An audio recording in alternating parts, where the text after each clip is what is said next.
Assalamualaikum warahmatullahi wabarakatuh. Perkenalkan, saya Roslani Daulay dengan NPM 2408260161 ingin mempresentasikan mindmap saya pada blog BSO1 yang berjudul Sistem Organ Pernapasan, di mana pernapasan adalah proses biologis yang penting dan bagi makhluk hidup, di mana mengambil oksigen dari lingkungan dan mengeluarkan karbon dioksida dari tubuh. Proses ini terjadi secara terus-menerus dan vital untuk kelangsungan hidup, karena setiap sel dalam tubuh memerlukan oksigen untuk metabolisme dan menghasilkan energi, di mana pernapasan terdiri dari dua proses besar. Ada pernapasan eksternal yaitu luar, dan ada pernapasan internal yaitu dalam. Pernapasan eksternal itu dimana pertukaran gas antara udara di paru-paru dan darah. Terus ada pernapasan internal dimana pertukaran gas antara darah dan jaringan tubuh. Kedua proses ini saling bekerja sama untuk menjaga keseimbangan gas dan pH dalam tubuh kita, di mana anatomi sistem pernapasan itu dia strukturnya berdasarkan anatominya. Yang pertama ada saluran pernapasan bagian atas, itu ada hidung, rongga hidung, faring, laring. Terus yang kedua ada saluran pernapasan bagian bawah, di mana ada trakea yaitu batang tenggorokan, terus ada bronkus, bronchiolus, alveolus, itu gelembung udara di paru-paru. Terus ada berdasarkan fungsionalitasnya. Yang pertama ada area konduksi, di mana menyalurkan udara dari luar ke dalam paru-paru, itu dari hidung sampai ke bronchiolus. Terus ada area respirasi, di mana tempat berlangsungnya pertukaran gas, yaitu alveolus yang dikelilingi oleh pembuluh darah kapiler.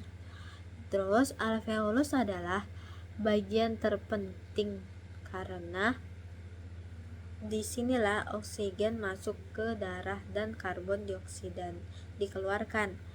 Fisiologi pernapasannya ialah fungsi utama paru-paru adalah melakukan pertukaran gas oksigen yaitu O2 dan karbon dioksida CO2 antara udara dan darah. Adapun prosesnya di mana oksigen masuk melalui hidung atau mulut menuju trakea, kemudian ke bronkus dan akhirnya ke alveoli. Di alveoli oksigen berdifusi masuk ke kapiler darah, sementara karbon dioksida dari darah berdifusi keluar ke alveoli untuk dihembuskan. Proses ini sangat tergantung pada perbedaan tekanan gas dan permukaan luas alveoli. Ini adalah contoh difusi gas, yaitu pergerakan gas dari area konsentrasi tinggi ke konsentrasi rendah, di mana oksigen akan diikat oleh hemoglobin dalam sel darah merah, sedangkan karbon dioksida dibuang melalui proses ekspirasi. Selanjutnya ada volume udara pernapasan, di mana volume udara yang terlibat dalam pernapasan bisa bervariasi tergantung kondisi tubuh kita. Rata-rata volumenya itu total kapasitas paru-paru manusia sekitar 4.500 cc atau 4,5 liter. Terus ada kapasitas vital paru-paru atau udara yang benar-benar digunakan dalam pernapasan maksimal sekitar 3.500 cc. Selain itu ada juga istilah volume tidal, yaitu dimana udara yang masuk dan keluar saat bernapas normal sekitar 500 cc. Kapasitas residu dimana udara yang tetap tinggal di paru-paru setelah ekspirasi maksimal agar paru-paru tidak mengempis. Volume ini dapat berubah tergantung pada kondisi kesehatan, kebugaran, usia, dan aktivitas fisik seseorang. Terus ada gerakan pernapasan, di mana pernapasan melibatkan dua gerakan utama, di mana inspirasi atau inhalasi dan ekspirasi atau ekshalasi. Dimana inspirasi ini proses masuknya udara ke dalam paru-paru, yaitu otot diafragma dan otot antar tulang rusuk berkontraksi, rongga dada membesar dan tekanan di paru-paru menurun sehingga udara masuk. Sedangkan ekspirasi atau ekshalasi proses keluarnya udara dari paru-paru, otot diafragma relaksasi, rongga dada mengecil dan tekanan paru-paru naik sehingga udara terdorong keluar. Proses ini biasa terjadi secara otomatis, yaitu pernapasan normal atau secara sadar, misalnya saat bernyanyi, berbicara, atau latihan pernapasan. Terus ada faktor yang mempengaruhi pernapasan.